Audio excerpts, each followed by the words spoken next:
La guerre d'indépendance américaine est l'un des moments les plus audacieux de l'histoire. Imaginez, 13 colonies, loin d'être unies au départ, osent défier la Grande-Bretagne, alors superpuissance mondiale. Contre toute attente, elles obtiennent leur indépendance et changent le visage du monde. Mais comment expliquer cette victoire improbable?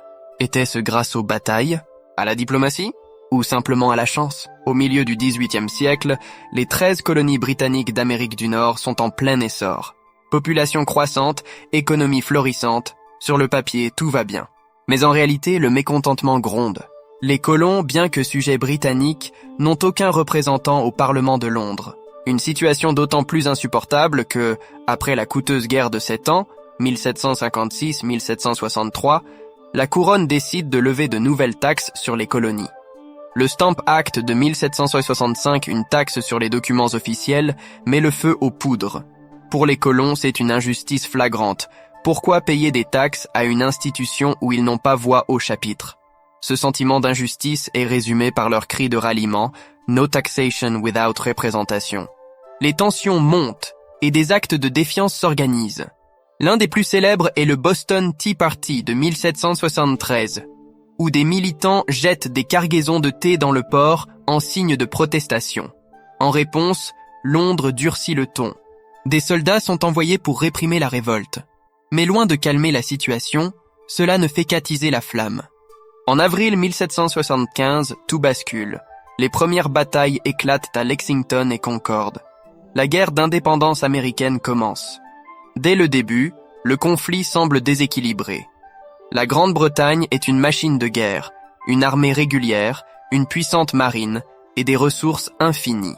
En face, une armée coloniale improvisée, composée de miliciens mal équipés. Mais les insurgés ont deux atouts majeurs. La première est liée à une détermination à toute épreuve, portée par le rêve d'autonomie. La seconde est due à un chef charismatique, George Washington, nommé commandant en chef de l'armée continentale. Malgré leurs désavantages militaires, les colons n'ont pas dit leur dernier mot. Alors, comment ces 13 colonies ont-elles pu triompher? Plusieurs facteurs expliquent leur succès. Notons que les insurgés jouaient à domicile.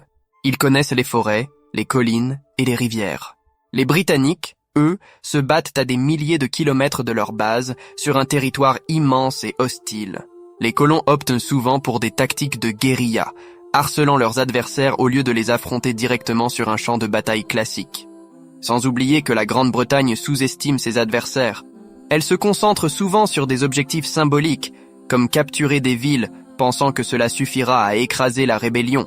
Mais cette stratégie néglige l'immense arrière-pays où les forces américaines continuent de se regrouper et de se battre. De plus, l'un des moments les plus importants de la guerre. En 1778, grâce aux efforts de Benjamin Franklin, la France décide de soutenir les insurgés. Pourquoi?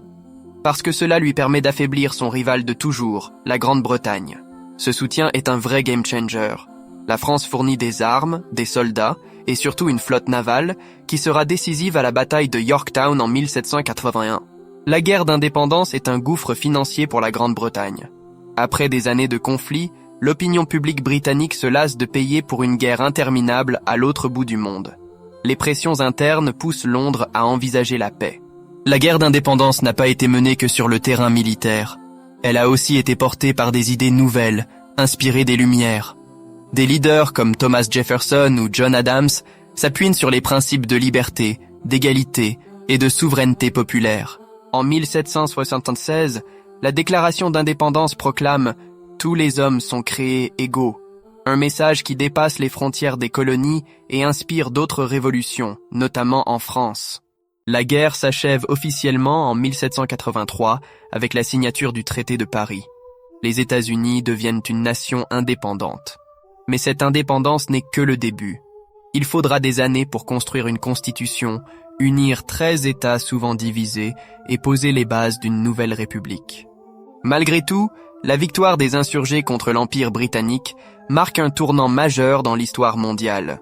C'est le début de l'affirmation d'une nouvelle puissance sur la scène internationale. Une victoire improbable, où tout s'est joué sur un mélange de stratégie, de ténacité et d'alliances bien choisies. Si ce récit vous a plu, n'hésitez pas à liker, commenter et vous abonner pour d'autres plongées passionnantes dans l'histoire. À bientôt.